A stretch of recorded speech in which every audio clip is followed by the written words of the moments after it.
Hello and welcome to my channel KS Wala.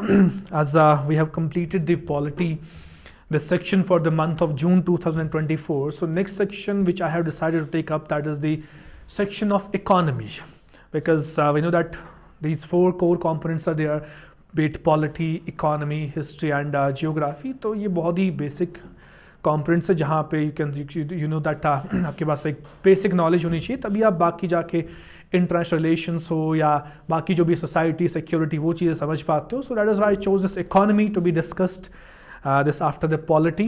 So economy, we are having the topic like the first topic is revised priority sector lending norms. But before actually knowing what is this priority sector, we have to know about the banks. क्योंकि जब हम banks को समझ पाएंगे कि banks कौन कौन से इंडिया में, तभी जाके हम ये देख पाएंगे कि प्रियोरिटी सेक्टर क्या है और ये लेंडिंग क्या है प्रियोरिटी सेक्टर के लिए. ठीक है, तो we have different things in this topic. First we have to look after the banks, उसके बाद प्रियोरिटी सेक्टर किसे कहते हैं, to define that sector, and फिर उस सेक्टर को लेंड करना. लेंड मतलब क्या होता है, लोन देना. ठीक है, हम जानते हैं कि लोन कौन देते हैं इंडिया में, बैंक्स ही देते हैं.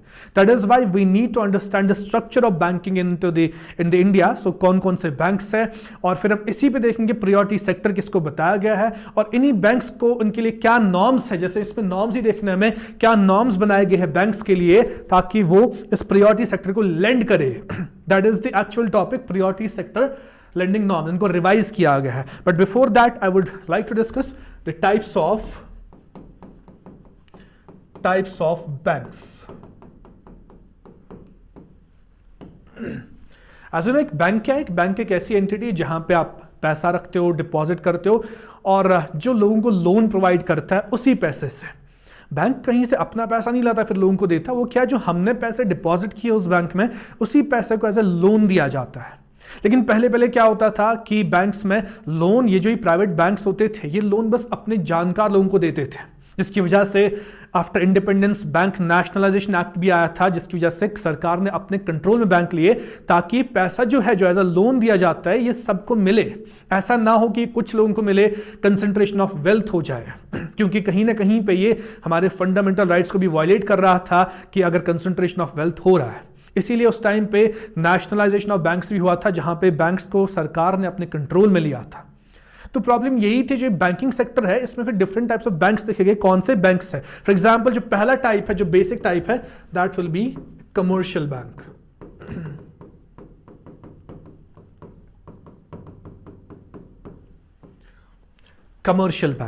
कमर्शियल बैंक्स कौन से बैंक्स होते हैं, ये कमर्शियल बेसिस पे काम करते हैं. इनका जो मकसद होता है वो होता है प्रॉफिट. देखो, जो बैंक चला रहा है, ऐसा नहीं है कि वो बस for the service of people बैठा है, और ना तो कोई इस सर्विस के लिए बैठता है. फ्री में कोई सोशल सर्विस कोई ज्यादा देना नहीं चाहता है. देते हैं लोग, but not at the cost of your that profit. ठीक है, तो इसीलिए जो कमर्शियल बैंक्स है, इनका जो मेन मकसद है वो क्या होता है, वो प्रॉफिट होता है. सो व्हाट आई मेंशन, ये कमर्शियल बेसिस पे काम करते हैं, कमर्शियल बेसिस पे, और इनका मेन मकसद क्या है, प्रॉफिट. ठीक है, तो लेकिन अब ये कौन से बैंक्स होते हैं, ये तीन किस्म के हो सकते हैं कमर्शियल बैंक्स. या तो कुछ ऐसे बैंक्स है जिनको स्टेट कंट्रोल कर रहा है, ठीक है, जो ऑन करता है गवर्नमेंट, या तो कुछ ऐसे है जो एक प्राइवेट एंटिटी ऑन कर रहा है. ठीक है, एक गवर्नमेंट, हम इसमें भी देखेंगे अभी कौन कौन से टाइप्स है. बट मेजरली अगर मैं बताऊं कि या तो कोई गवर्नमेंट बैंक हो सकता है जिसको गवर्नमेंट ओन करता है मेजरली, या तो कोई प्राइवेट बैंक हो सकता है. दोनों bank type of banks commercial banks हो सकते हैं, लेकिन मकसद क्या उनका, दैट इज प्रॉफिट अर्निंग. तो ऐसे ही अब इनको पहली बात रेगुलेट कौन करता है. ठीक है, इतना तो हमने जान लिया कि कमर्शियल बैंक्स हैं, इनका कमर्शियल बेसिस पे काम चलता है, प्रॉफिट के बेसिस पे. ये क्या हो सकते हैं, या तो स्टेट के हो सकते हैं, यानी कि स्टेट ओन्ड, या तो क्या हो सकते हैं, प्राइवेट ओन्ड, प्राइवेटली ओन्ड हो सकते हैं.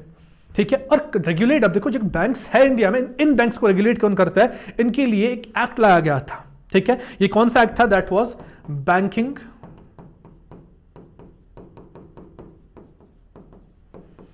Companies act. क्यों लाया गया था एक्ट, ताकि इनको रेगुलेट किया जाए. अब अगर ऐसे हम फ्री में छोड़ेंगे बैंक्स को, तो अपने ऑपरेशंस अपने हिसाब से चलाएंगे, तो अल्टीमेटली कियोस क्रिएट हो जाएगा बैंकिंग सेक्टर में, और लेंडिंग नॉर्म्स भी वैसे फिर फॉलो नहीं होंगे. तो इसीलिए कुछ ना कुछ ऐसा होना चाहिए जिससे ऑर्गेनाइज हो जाए. इसीलिए जो एक्ट लाया था, that was banking companies act, हमने लाया था 1956 में, ताकि एक प्रॉपर डिसिप्लिन तरीके से ये बैंक्स काम करे. तभी एक्ट लाया गया था 1956 में, that was banking companies act. रही बात ये सर्व कहाँ पे करते हैं ये बैंक्स, दोनों, या तो अर्बन एरियाज में भी, रूरल एरियाज में भी ये बैंक्स आपको मिलेंगे जिन्हें हम कहते हैं कमर्शियल बैंक्स। और जो इनके पास पैसे होते हैं, मेजर सोर्स क्या होता है फंड्स का, वो होता है पब्लिक, यानी कि जो हम ही लोग इन बैंक्स में डिपॉजिट करते हैं पैसे, तो यही इनके लिए क्या है, मेन सोर्स ऑफ फंड्स रहता है, दैट इज बाय पब्लिक। ठीक है, अब ये जो ये कमर्शियल बैंक्स है ये खुद 3 टाइप्स के हैं, but I am mentioning that commercial banks are of 3 types. 3 types कौन कौन से कमर्शियल बैंक्स के? The 3 types that are public sector banks,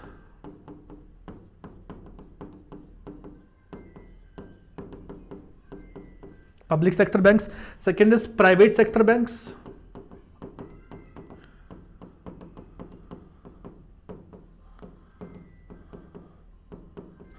या होते हैं फॉरेन बैंक्स।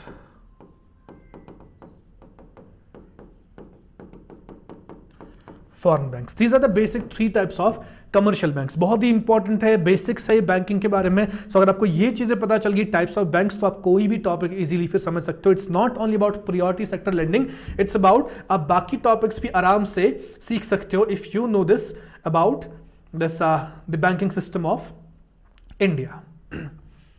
ठीक है, तो अगर आप इन 3 बैंक्स की बात करें, पब्लिक सेक्टर बैंक्स, यहां पे क्या है, यहां पे जहां पे मेजॉरिटी शेयर्स किसके है, सरकार के है। मान लो कि सरकार ऑन करती है इस बैंक को, और इसमें प्राइवेट भी हो सकते हैं, लेकिन मेजॉरिटी शेयर्स किसके होते हैं, गवर्नमेंट के होते हैं, तो उसी को हम कहते हैं this public sector bank. Government का ही जरूरी नहीं है, हम कह सकते हैं सेंट्रल बैंक ऑफ इंडिया जो है, that is RBI, reserve bank of India, उसे सेंट्रल बैंक कहते हैं। या तो उसके शेयर्स मैक्सिमम होंगे या तो सरकार के शेयर्स मैक्सिमम होंगे, उन्हें हम कहते हैं पब्लिक सेक्टर बैंक्स। यहां पे हमने क्या देखा, मैक्सिमम शेयर होल्डिंग किनकी होती है, शेयर होल्डिंग होती है गवर्नमेंट की या तो और सेंट्रल बैंक की, सेंट्रल बैंक की। अब इस बैंक के लिए एग्जांपल्स हमारे पास काफी है। फॉर एग्जांपल जो आप खुद भी जानते हो banks, for example bank SBI, SBI में 57.5% शेयर होल्डिंग किसकी है, गवर्नमेंट की है, तभी इसको कहते हैं public sector bank. SBI bank is public, जहां पे मेजॉरिटी शेयर होल्डिंग किसकी है, गवर्नमेंट की है। ऐसे आपने देखा होगा पीएनबी बैंक, फिर से ऐसा ही, जिसमें मेजॉरिटी शेयर होल्डिंग किसकी है, गवर्नमेंट की है। ऐसी आईडीबीआई बैंक, ये भी आप देखोगे आईडीबीआई बैंक, ये भी एक पब्लिक सेक्टर बैंक है जहां पे मेजॉरिटी शेयर होल्डिंग किसकी है, गवर्नमेंट की है। ऐसी सिंडिकेट बैंक, सिंडिकेट बैंक, ये भी आपने देखा होगा काफी जगहों पे सिंडिकेट बैंक। तो ये कुछ एग्जांपल्स है किसकी, पब्लिक सेक्टर बैंक्स की। कहने का मतलब क्या था, जहां पे मेजॉरिटी शेयर होल्डिंग किसकी है, गवर्नमेंट की है।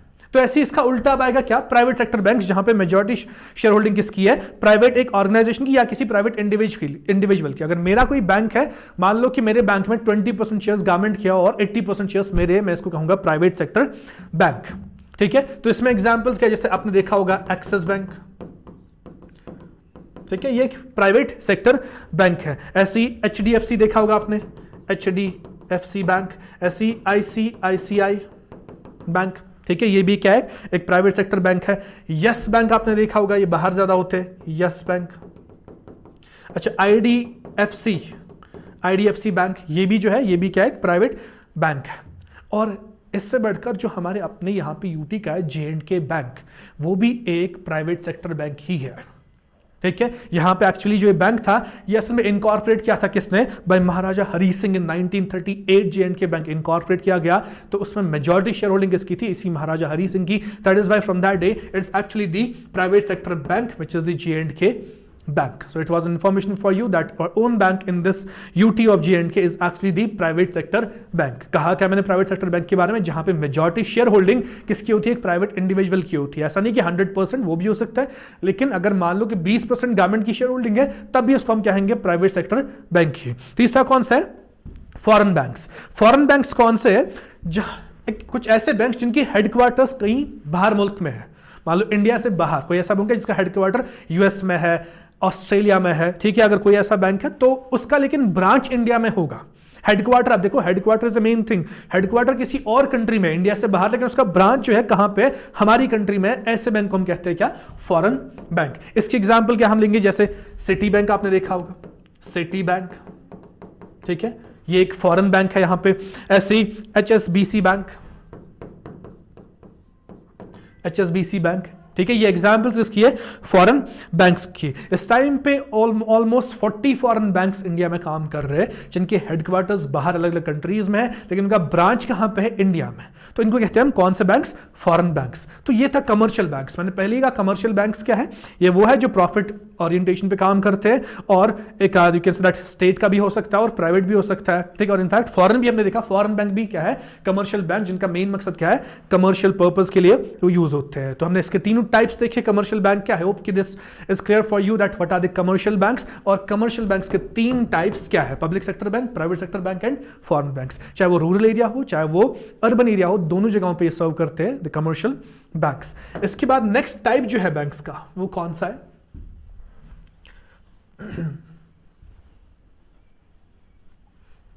next type of the banks, that is regional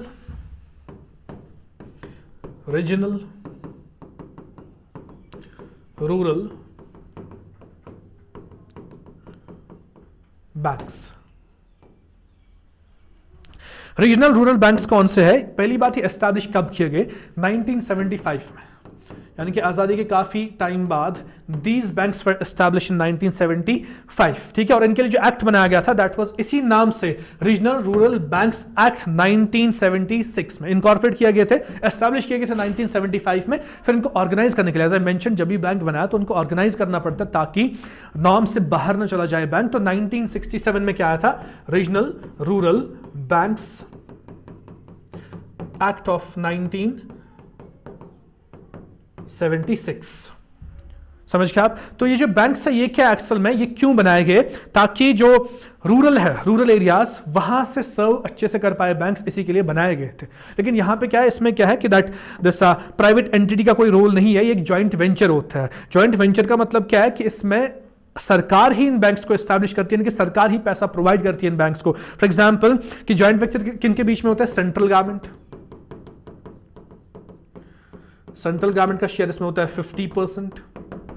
फिर ऐसी स्टेट गवर्नमेंट, क्योंकि किसी ना किसी रूरल एरिया में जब इसको एस्टैब्लिश करेंगे तो वहां पे स्टेट तो होगा कोई, तो ऐसी स्टेट गवर्नमेंट का कितना 15% शेयर होता है। और एक से कमर्शियल बैंक, कोई कमर्शियल बैंक इसको ओन करता है, कितने percent, 35%। Commercial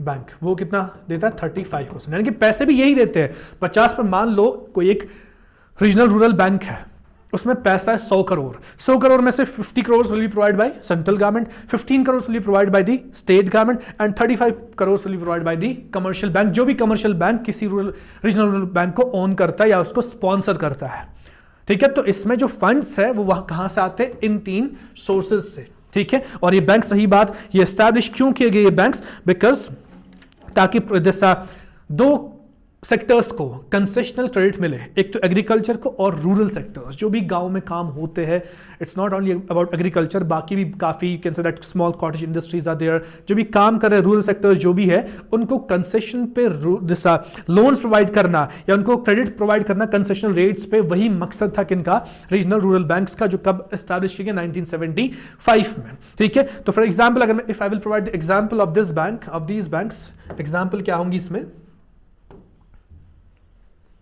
examples are like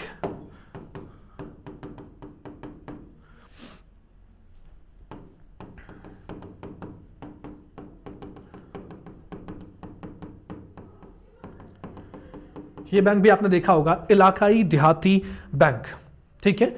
इसमें जो है फॉर एग्जांपल ये बैंक जो है ये ऑन करता है एसबीआई, जैसे मैंने यहां पे कहा था कमर्शियल बैंक कोई एक होना चाहिए, तो एसबीआई हमने अभी देखा था वो क्या है, पब्लिक सेक्टर कमर्शियल बैंक है। तो एसबीआई की शेयर होल्डिंग 35% है किसमें, इलाकाई देहाती बैंक में, ठीक है। मैं आपको यहीं की इसी यूटी के बैंक्स बता रहा हूं, दिस इलाकाई देहाती बैंक जिसमें सेंट्रल गवर्नमेंट इतने फंड्स डालती है 50%, स्टेट यानी कि जेएंडके स्टेट गवर्नमेंट 15% और कमर्शियल बैंक्स 35%। ये कमर्शियल बैंक कौन सा है, इसमें एसबीआई है। इसके हेडक्वार्टर्स भी कहां है, श्रीनगर में ही है, श्रीनगर में है इसके हेडक्वार्टर्स, इलाकाई देहाती बैंक। ऐसे आपने देखा होगा J&K Gramin bank, J&K Gramin bank, ये भी क्या है, एक रीजनल रूरल बैंक है। मैं आपको एग्जांपल्स बता रहा हूं, इलाकाई देहाती bank it's a regional rural bank here in J&K, ऐसे ही जेएंडके में जेएंडके ग्रामीण बैंक, इसको जो है बैंक, अब ये तो हम जानते हैं सेंट्रल गवर्नमेंट और स्टेट गवर्नमेंट, लेकिन जो कमर्शियल बैंक है जिसके 35% शेयर्स इसमें है, जो कंट्रीब्यूट करता है, वो कौन सा है? That is the bank JK bank, Jammu Kashmir bank. वो भी हमने भी देखा था, वो भी क्या है? Commercial bank. कमर्शियल में कौन सा क्लास है वो? That is privately owned commercial bank. तो J and K bank is the sponsor of the J and K Gramin bank, जहां पे 35% पैसा कौन लगाता है? जेएंडके बैंक लगाता है। तो ये दो एग्जांपल्स हमारे ही इस यूटी में है जो एक्ट करते हैं as a regional rural bank. ठीक है, ऐसे ही फिर एक और बैंक है, the third type of banks will B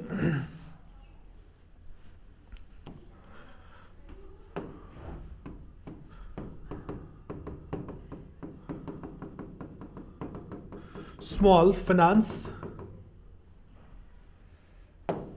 bank. Small finance bank, ये बैंक्स जो है असल में हुआ क्या था, जो माइक्रो इंडस्ट्रीज है या स्मॉल फार्मर्स है, अनऑथराइज्ड सेक्टर है सोसाइटी का, उनको लोन देने की, दिस ऑर्गेनाइज सेक्टर क्या होता है? जो ऑर्गेनाइज्ड, मतलब for example which are not in the record, जो ऐसे ही दिस रेडे वाले होते हैं या कहीं कुछ भी लगा देते हैं, बाहर स्टॉल लगा देते हैं या जो कपड़े बेचते हैं रेडों पे, तो वो क्या, वो अनऑर्गेनाइज सेक्टर है, वो कहीं पे रिकॉर्ड नहीं हो रहा उसने कितना कमाया, कैसे हो गया उसके साथ, तो इसको हम कहते हैं अनऑर्गेनाइज सेक्टर्स। तो इनको या माइक्रो इंडस्ट्रीज को, जो काफ़ी छोटी इंडस्ट्रीज गाँव में होती है, तो उनको लोन देने की जब बात आई, ये बैंक उन्हीं के लिए असल में एस्टैब्लिश किया गया था ताकि उनको फाइनेंशियल असिस्टेंस मिले। But I mention two sectors, एक तो micro industries,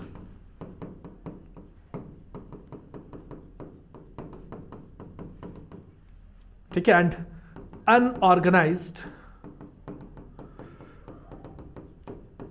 sector.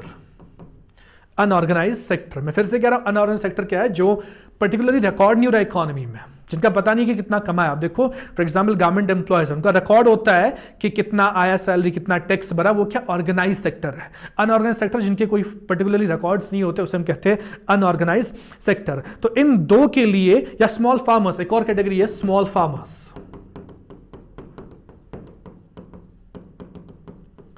Small farmers, ये भी इसमें आते हैं। इनको जब लोन देने की बात की गई तो इनके लिए एस्टैब्लिश किया गया स्मॉल फाइनेंस बैंक, ठीक है, जो इनको क्रेडिट करती है, provide on the deposit, on the concessional rates, ठीक है। एंड होता क्या है, ये इनको कौन गवर्न करता है इन बैंक्स को? स्मॉल फाइनेंस बैंक, इनको सीधे central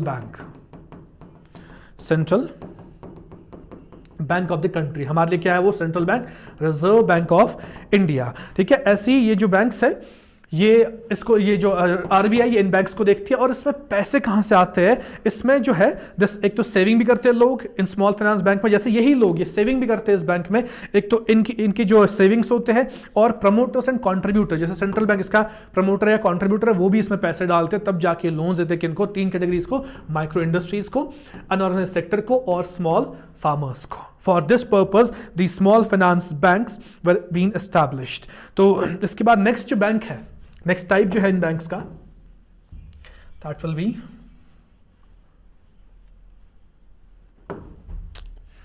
fourth type, payment banks.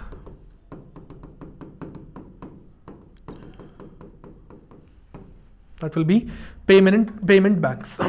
असल में हुआ क्या था, दैट जो स्मॉल बिजनेसेस है गांव में, या you can say that small low income house holds, जिनका काफ़ी कम इनकम है, कहीं से भी कमा रहे हैं कुछ मजदूरी करके, या अभी जैसे मैं कह रहा था कि अनऑर्गेनाइज सेक्टर से कुछ कमा रहे हैं पैसा, तो वो क्या है, वो स्मॉल हाउस होल्ड्स होते हैं, स्मॉल इनकम हाउस होल्ड्स होते हैं, या कुछ ऐसे बिजनेस जो काफ़ी छोटे होते हैं। टाइप ऑफ कॉटेज इंडस्ट्रीज की बात मैं फिर से करूंगा, जैसे घर पे कोई दही बनाता है या घर पे कोई पनीर बना रहा है, वो बेच रहा है, तो उसका वो स्मॉल बिजनेस है। इनके लिए या इनको फाइनेंशियल सर्विस देने के लिए आरबीआई ने 2013 में एक कमेटी बनाई थी, that was the committee named as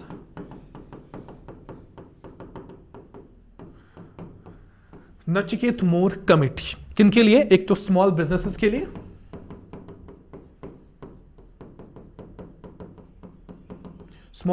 के लिए, और लो इनकम हाउस होल्ड्स के लिए, लो इनकम हाउस होल्ड्स। इन दो कैटेगरीज के लिए 2013 में आरबीआई ने क्या बनाया था, एक कमेटी, नचिकेत मोर कमेटी, ताकि इनको हम फाइनेंशियल सर्विसेज, कॉम्प्रहेंसिव सर्विसेज कैसे दे। तो इसी कमेटी ने फिर रिकमेंड किया यही new payment banks. So this bank was actually recommended by this committee Nachiket Mor, क्योंकि इनका हेड ही था Nachiket Mor was a person, so he was actually this heading this committee. So 2014 में, जब इनको 2013 में कमेटी बनाई, 2014 में इन्होंने रिपोर्ट दी that we should form the payment banks, payment banks. ठीक है, तो इसमें क्या किया गया कि इसमें बोला गया लोग इस बैंक में अकाउंट खोल सकते हैं, लेकिन वो मैक्सिमम पैसा डिपॉजिट कितना कर सकते हैं इसमें, 1 लाख रुपए।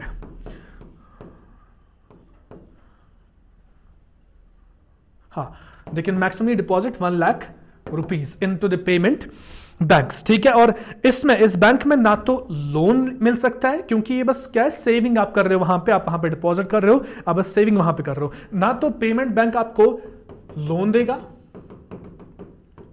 ना तो credit card,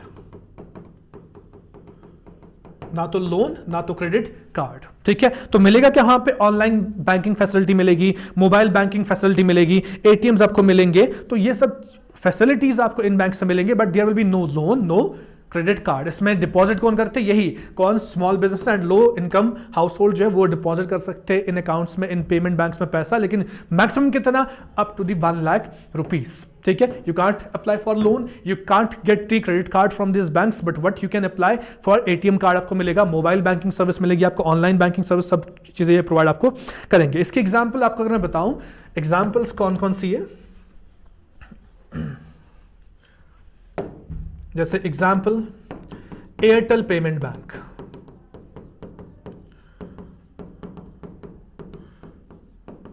Airtel payment bank. ऐसी दूसरी example is there Jio, Jio payment bank. ऐसी तीसरी कौन सी है, पेटीएम, पेटीएम पेमेंट बैंक। ये एग्जाम्पल किसकी है, पेमेंट बैंक्स की। ठीक है, ये कौन सा, ये चौथा टाइप ऑफ बैंक है, that is payment bank.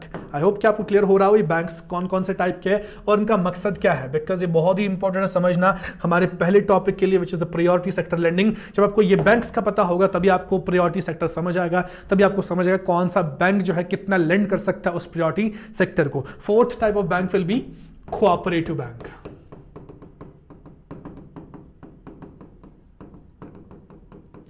Cooperative banks, cooperative banks क्या है, एक्चुअली दे आर ऑर्गेनाइज्ड, कहां ये ऑर्गेनाइज कैसे होते हैं, स्टेट गवर्नमेंट्स का एक्ट होता है, वो स्टेट गवर्नमेंट्स खुद एक्ट लाते हैं जिसकी वजह से वो ऑर्गेनाइज करते हैं कोऑपरेटिव बैंक्स। ये किसके लिए था असल में, एक तो शॉर्ट टर्म लोन्स देना, किसके लिए था ये, शॉर्ट टर्म लोन्स देने थे किनको, एग्रीकल्चर को,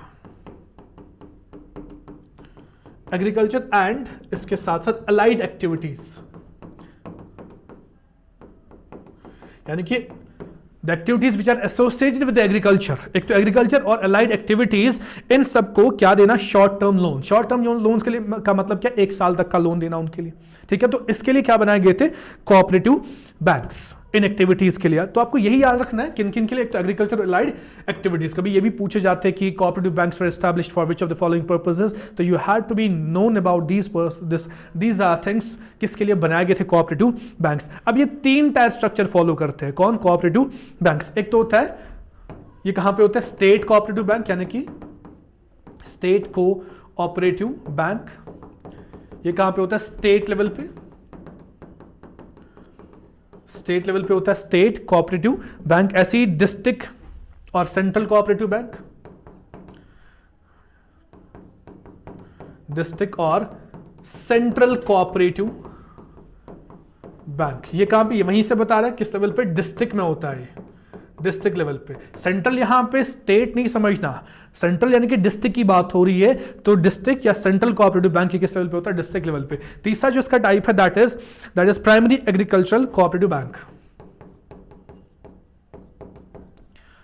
प्राइमरी एग्रीकल्चरल कोऑपरेटिव बैंक। ये कहां पे होता है, this is on village level, village level. ये 3 टायर्स का स्ट्रक्चर कौन फॉलो करते हैं? Cooperative bank. ये आपको मिलेगा स्टेट में भी, एक स्टेट लेवल पे होगा, स्टेट लेवल पे कौन सा होगा? स्टेट कोऑपरेटिव बैंक, फिर डिस्ट्रिक्ट कोऑपरेटिव, डिस्ट्रिक्ट और सेंट्रल, या अगर आप देखते हो कभी central cooperative bank, that means वो डिस्ट्रिक्ट लेवल पे है। हर एक डिस्ट्रिक्ट में ऐसी अलग अलग डिस्ट्रिक्ट लेवल बैंक होंगे, डिस्ट्रिक्ट और सेंट्रल कोऑपरेटिव बैंक जो डिस्ट्रिक्ट लेवल पे काम करते हैं। फिर प्राइमरी एग्रीकल्चरल कोऑपरेटिव बैंक, ये किस लेवल पे काम करते हैं? हर एक गांव में आपको मिलेगा primary agriculture cooperative bank. Not on the हर एक गांव की, जब इनको गांव में खोलना होता है तो उसका नाम कुछ ऐसा ही रखते हैं, प्राइमरी एग्रीकल्चर कोऑपरेटिव बैंक। तो ये थे 4 मेन या 5 मेन टाइप्स के बैंक्स के, ठीक है। तो इसके बाहर भी और बैंक्स है, जैसे एक्सपोर्ट इंपोर्ट का जो बिजनेस करते हैं, ठीक है। एक्सपोर्ट इंपोर्ट मतलब क्या है कि मुल्क से बाहर भेजना, दैट इज एक्सपोर्ट, वहां से कुछ मंगाना, दैट इज इंपोर्ट। इनके लिए अलग होते हैं banks, EXIM banks, that is EXIM, EXIM।